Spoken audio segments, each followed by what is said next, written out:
The Star, The Island of Guernsey During World War II by Lucy Geary, Kira Gordy, Maddie Rementer, and Peyton Saponaro.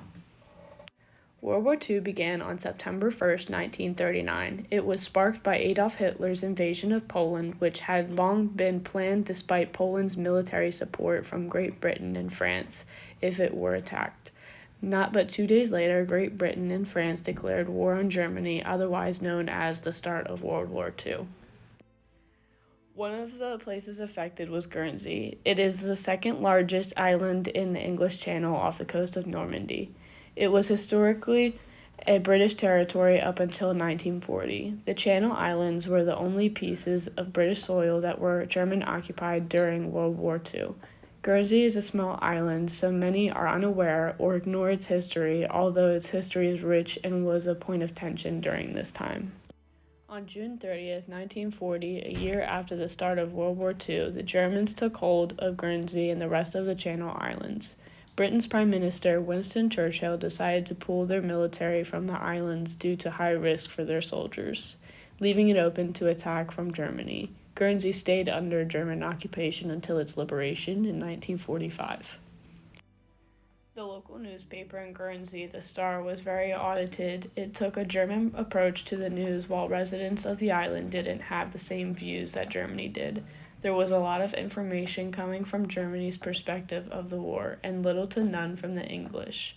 Although there was so much audited news, there was also local news including ads, local marriages and deaths, property and product sales, as well as new rules and laws for the island. The book Discourse and Defiance Under Nazi Occupation, Guernsey Channel Islands 1940 through 1945 discusses Guernsey's limited resources towards staging an armed resistance and how they constructed a rhetorical resistance based upon the manipulation of discourse, construction of new symbols, and defiance of German restrictions on information. We know this because of the secret war diaries kept in Guernsey that were written at a great risk to diarists. These diaries allowed those who actually experienced the occupation to reclaim their voice and reveal new understandings of island resistance. One diary follows Winifred Harvey's experience on the German bombing of Guernsey on June 28, 1940. Like so many others, she wavered between evacuating to England or seeing things through in Guernsey. She went to town to pick up an embarkation ticket just in case. She listened to the reporter provide new information. When asked if the planes seen overhead were German, he said yes. Some of them were, but what of it? This was a deciding moment for Winnie. With a new resolve to leave Tuesday, she tried to get home, but the crowds were too great to reach the bus stop up the hill. So she turned back through Smith Street to walk home. In what could serve as a metaphor for things to come, Winnie came upon a small stray kitten defying some big dogs. She watched as an old lady walking with her husband picked up the kitten, and the couple followed Winnie up the street. At the sound of 3 planes overhead, they all looked up and saw puffs of smoke, heard a whistle, and a loud explosion. "Get under those trees and lie down," Winnie shouted at the old couple as they raced across the road. In her diary, Winnie described how the German planes bombed the harbor, machine-gunning people. The first bombs fell plumb in the middle of a long line of tomato lorries waiting for the boat, creating havoc. They circled round and came back again and again. People on the pier tried to take shelter underneath the lower landing, but they were not the only ones being gunned down. An ambulance on the other side of St. James Church, ferrying the wounded to the hospital, was also machine-gunned, killing the driver. Winnie lay there alone, looking over a newspaper in a strange state of calm.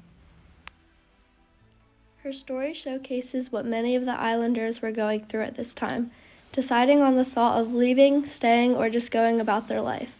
Her account highlights the way that people of Guernsey came together and helped each other when things continued to decline. Men ranging from ages 21 to 45 were drafted to fight, which was both physically and spiritually damaging to the countries involved. Destruction of cities, towns, railroads, and countrysides took place because of combat and bombings. There were food, fuel, and consumer product shortages all around the globe due to war efforts. Due to high risk to the people and shortage of supplies and soldiers, the British Prime Minister decided it was not worth to attempt to take back Guernsey from the Germans and left Guernsey to fend for itself. Locals on the islands went against Germans. They did this by asserting their patriotism and defying German orders, no matter the size of the group or the severity of defiance. In the book Protest, Defiance, and Resistance in the Channel Islands, German Occupation, 1940 to 1945, the author looks at collective identity construction in the islands and how it relies on the notion of orderly and correct relations with the Germans. There was, in fact, resistance against the Germans in the Channel Islands, and a complex relationship existed between the Germans and the people of Guernsey. A main form of information besides the Star newspaper were radios. On May 30th, 1940, the commander of the 319th Infantry Division informed Nakfis, the fellow commandant, that the 7th Army Command had decided to confiscate civilian wireless sets, instructing him that he was to implement the measure. The fellow commandantur officials were not enthusiastic about this measure initiated by troop commanders in the islands, as they felt it would rock relations with the islanders, who were bound to consider it a drastic violation of the 1940 guarantee. Nevertheless, within a week, both bailiffs were informed of the decision and requested to prepare the execution of the order. The population was notified about the collection procedure in the local press, The Star. Within days, a fortnight later, 10,050 wireless sets were collected in Jersey and 8,705 in Guernsey. How many were retained by the population in spite of the ban is impossible to say, but the numbers were significant enough to keep them supplied. Holding on to some of these radios was a major sign of resistance from the islanders. Staying in communication with each other and outside areas was crucial to their survival and working towards other resistances. Although they maintained limited communication without the help of the British, the war took a hard hit on the residents of Guernsey.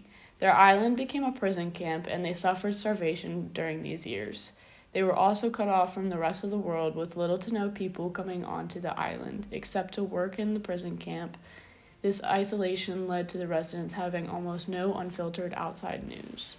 For example, one of the events that was included in this newspaper was when Germany took over 1 million prisoners in the Eastern Campaign. This was also known as the Eastern Front, which was a battle between the Axis powers: Germany, Italy, and Japan, and the Soviet Union, Poland, as well as other allies.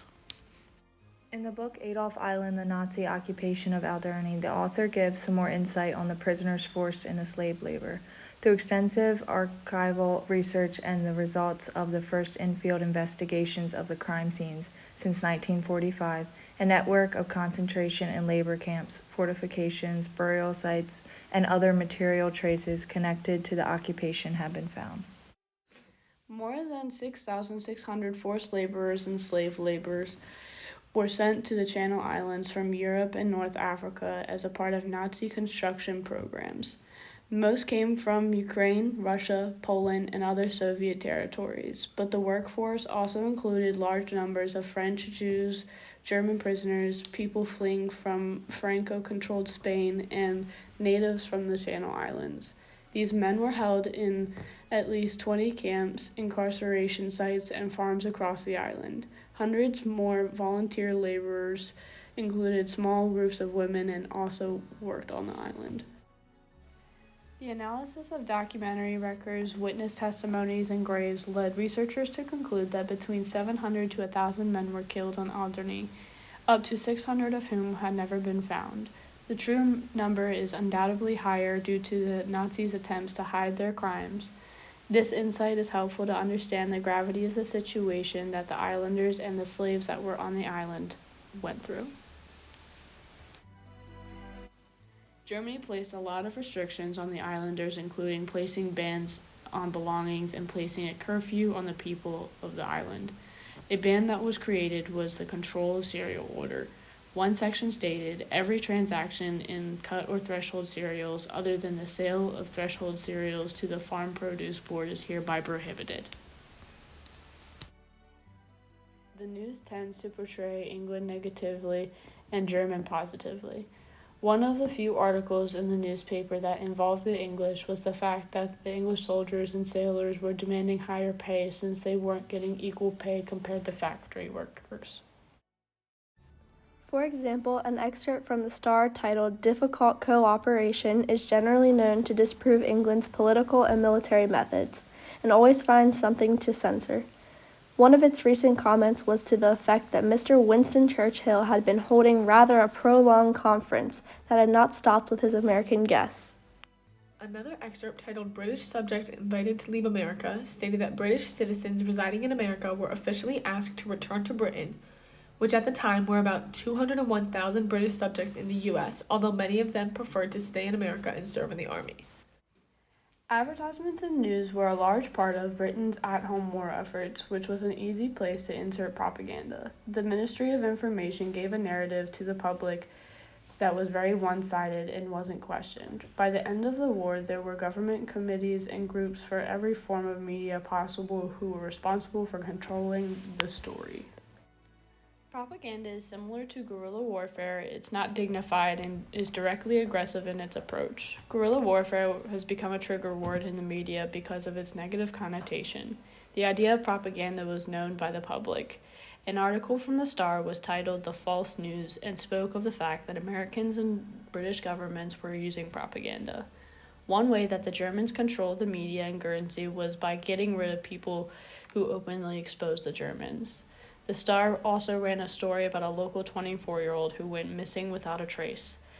This is odd because before he went missing, he was a member of the British military who greatly exposed the Germans in the media. Much of it was focused on having a strong national identity, progress, and the legacy. They believed in doing this in the media to sustain morale and build the war effort. They made people more aware of the fact that they were a part of the war, as well and to support them from home by doing things such as donating clothes and food to others in the community. One part of the war that propaganda was focused on during World War II was the importance of controlling the media and the stories printed. Much of the war is a mental game. Both of the Allied and Axis powers realized that keeping up morale with their own people and lowering morale of others was crucial in the outcome of the war. Propaganda started out being based on pure fact and later slipped into only requirement being that it needed to be plausible. As the war progressed, however, the people in England's Ministry of Information started to spread propaganda as pure rumors. This affected newspapers all around the world because of the most important part of propaganda is the need for people who are receiving the news to believe it. Because of this, many newspapers did not have any idea that the news that they were receiving was doctored in order to fit the narrative of people who had power over the printing. Looking at the parallels between the Star, which was posted in a German-occupied area, and the New York Times, which was free of Germany's influence, a release from August 1942 was titled "Nazis Picture Raid as Second Front explains Nazi propagandists were busy tonight trying to make it look like if the attack on Dieppe was an attempt at an invasion, which they had beaten off." This excerpt puts German forces in a negative light. Reports like this would not have reached Guernsey in the Star. The Star and the island of Guernsey received the news that was influenced by both the Allies in England and the Axis powers in Germany, so their news was bent in both directions. The island of Guernsey, because of its secluded location, received news that had been passed through many people, and as such they had a large spin on it that the news found in Guernsey was so different from the news found in both Germany and England about the same event. It is important, however, to understand that the true history of World War II that is commonly known is a slightly skewed version of the true events. This is because, with the amount of propaganda and media altering, we are unable to fully know the entire truth of World War II history without being there and witnessing every first-hand event. The Star newspaper was a portal for local Guernsey citizens to gain an understanding as to what was going on in both their island and throughout the world. Even though monitored, World War II had one of the biggest impacts on society ever recorded. Newspapers like the Star were a wealth of knowledge with not only local updates but life-changing information. With the circumstances between Germany and Guernsey, however, we are able to assume that although newspapers are normally sources of truth, during this time period this may not have been the case. We see many accounts of propaganda being promoted throughout the island and the papers released to the citizens, because this was an often occurrence during World War II. The war makes us question the reliability of information, and it is interesting to see how that played a role in islands like Guernsey, thanks to the newspapers.